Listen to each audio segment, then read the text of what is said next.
Right, have a seat. Okay, and just before I start this healing, isn't life going to be amazing when you know that everything can be fixed? You don't need to be in pain again. Isn't that going to be, yeah? Because one of the things of this night is for me to open your minds to say this is possible. All right, but you can imagine, even if I wanted to have all of you as customers, my life still gets busy, so I've got to train some people to do what I do.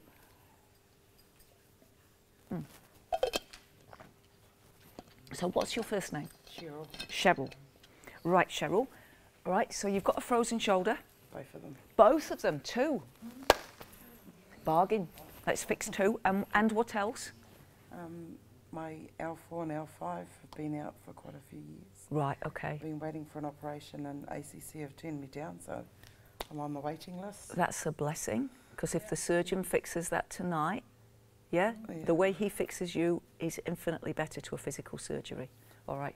Now, I want to say at this stage is that God works through the hands of physical surgeons and doctors and nurses as much as he works through me. But if you are lined up for physical surgery, try this first, because you've got no risk of anaesthesia. Yeah, you know, that carries some risk, doesn't it? You know, depending on your family history, you're not going to have any scar tissue in there. And if what I do doesn't work, you can still always go the other way, yeah?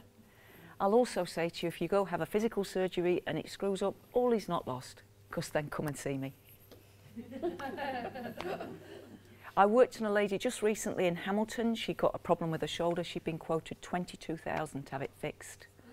And I fixed it for her in less than 10 minutes. And I didn't fix it. The surgeons working through me fixed it. That was a good saving, wasn't it? She didn't give me 22 grand though. I'm doing this wrong, aren't I? My accountant says I'm doing it all wrong. I should just go to California and charge big money. Nah. I like New Zealand. I'd rather shift the consciousness of New Zealanders so that we all start living differently. Yeah, stop being like rats on the wheel, trying to pay bills. Start living differently, and let's lift the consciousness. Let's show the rest of the world how to live. Right, so let's work on your shoulders first. Show me what movement you've got in your shoulders. And your whole back's going back with that, isn't it, eh? All right, and out at the side. Out the side, how are we doing out the side? I have trouble picking up my grandkids. Right, okay, rest your arms down, that's cool. Right, okay, we're going to start on this side. It really doesn't matter whether we start left or right.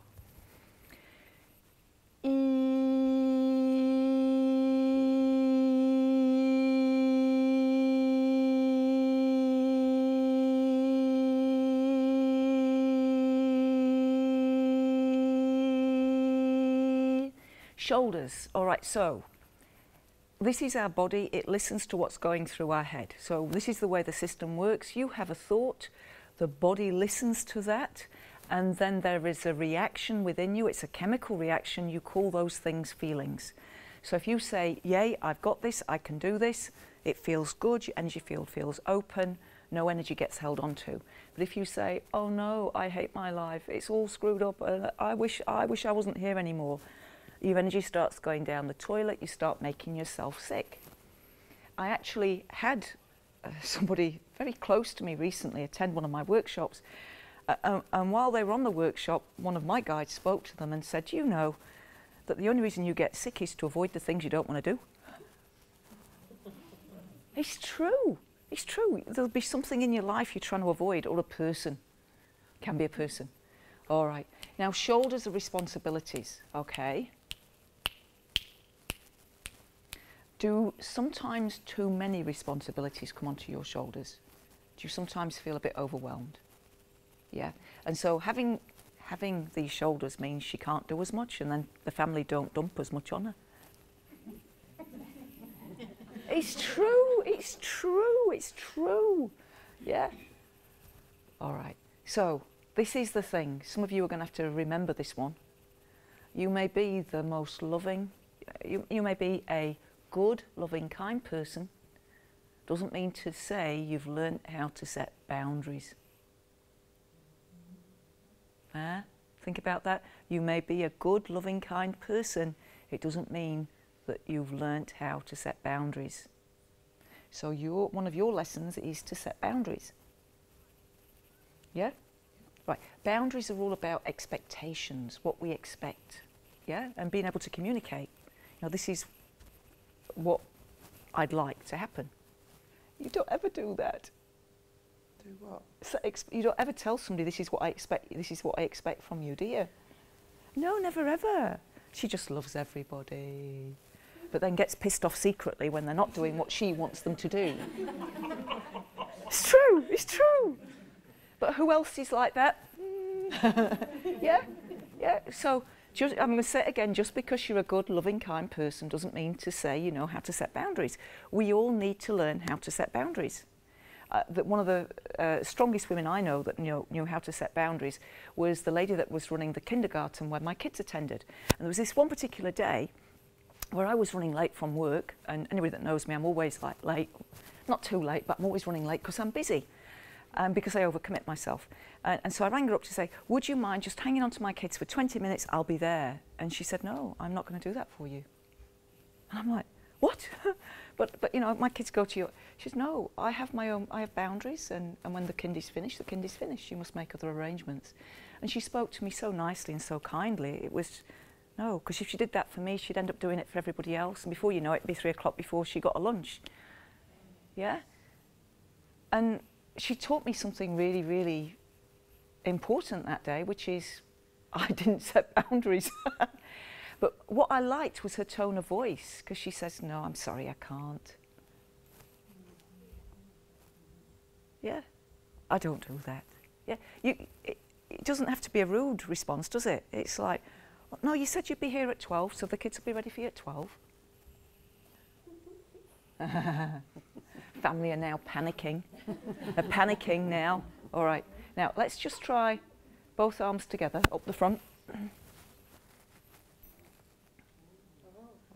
That's a bit easier, isn't it? Yes. And then try. The iron on like this. Yeah. I'll have to stand back here then. Right, and this way as well. Oh, that's a lot better, isn't it? All right. So the deal is you set boundaries, and we won't need to damage your shoulders so you can't pick up the grandkids. All right. In your day, there has to be time for you. There's got to be time for you. All right. I'm reminded, I was in the UK, I was working with a teacher. The teacher was in her 40s. And Dr. Augusto just said to her, like, how many years have you been on the earth? How old are you? 54, nearly 55. 54, nearly 55. And out of that 54, 55-year time period, how much time have you taken for you? Just to sit with you and do nothing, but just to sit and get to know you. My daughter's saying never. Never. It's a big fat 0. Yeah? All right. You are just as important as the kids. You're just as important as the grandkids. And you're going to regret it if you don't start finding some time for you. Yeah. Sure. And that was for more than this lady. Some of you in the audience need to get that. Think about how many years you've lived here and how much time, pointing to you as well, how much time have you given you? How much time have you spent just, and you, I'm pointing, it's rude to point, isn't it? How much time have you spent of the years you've been on the earth just listening to you and your feelings and your thoughts? Because life gets busy, doesn't it? And isn't it getting busier? Have you noticed it? My grandma, remember the old mangle? It was cold water washing and a mangle to get and you've got to watch the buttons. The pearl buttons came out. I wasn't allowed near the mangle because I damaged the buttons. You got to do it really, really careful around the buttons, and I didn't. It just, and they all got broke. But my grandma was so excited that we were getting washing machines, because that meant Friday. Friday was washing day. From dawn till dusk was washing. Everybody's washing. She got 4 kids. It was the washing. You've got to wash it by hand. You've got to hang it out. You've got to iron it.